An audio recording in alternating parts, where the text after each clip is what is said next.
പക്ഷെ കേരളം വികസനത്തിൽ ഒട്ടും മുന്നോട്ടല്ല എന്നാണ് ഇപ്പോൾ BJP സംസ്ഥാന പ്രസിഡന്റ് രാജീവ് ചന്ദ്രശേഖർ ഈ തെരഞ്ഞെടുപ്പ് വേദികളിലൊക്കെ തന്നെ അദ്ദേഹം ആവർത്തിച്ച് പറയുന്നത് പോരാ കേരളം എന്നുള്ളതാണ്.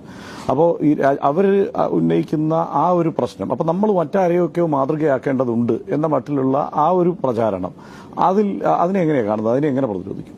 കേരളത്തിന്റെ വികസനം എന്ന് പറയുന്നതിൽ പങ്കുവഹിക്കാൻ കഴിയുന്ന ഒരു പാർട്ടിയായിരുന്നല്ലോ BJP. LDF ആണ് ഇവിടെ ഭരിക്കുന്നതെങ്കിലും കേരളത്തിന്റെ വികസനത്തിൽ പങ്കുവഹിക്കാൻ ഈ 10 വർഷവും BJPക്ക് കഴിയുമായിരുന്നല്ലോ. എന്തുകൊണ്ടാണ് ഞാൻ അങ്ങനെ പറയുന്നത്? കേന്ദ്രം ഭരിക്കുന്നത് BJP ആണ്. കേന്ദ്ര ഗവൺമെന്റിന് ഇവിടെ കാര്യമായി സഹായിക്കാലോ. വഴിവിട്ടൊരു സഹായവും വേണ്ട, സാധാരണഗതിയിൽ സഹായിച്ചോ. നമ്മൾ ദുരന്തം നേരിട്ടല്ലോ. ദുരന്തം നേരിട്ട ഘട്ടത്തിൽ ആ ദുരന്തത്തെ സഹായിക്കാൻ തയ്യാറായോ? ഈ നൂറ്റാണ്ടിലെ മഹാപ്രളയമാണ് 2018 നമുക്ക് നേരിടേണ്ടി വന്നത്. അന്ന് സഹായിച്ചോ?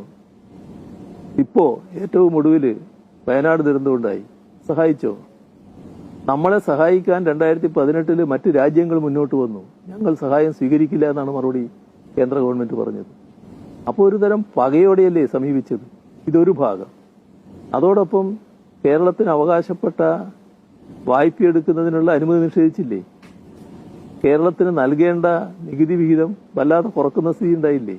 ഇതൊക്കെ ഒരു ശത്രുതാപരമായ സമീപനത്തിന്റെ ഭാഗമല്ലേ? ഇതില്ലേ നമ്മൾ കാണേണ്ടത്. അപ്പോൾ അവർക്കെന്ത് അവകാശം കേരളത്തിന്റെ വികസനത്തെ കുറിച്ച് പറയാൻ?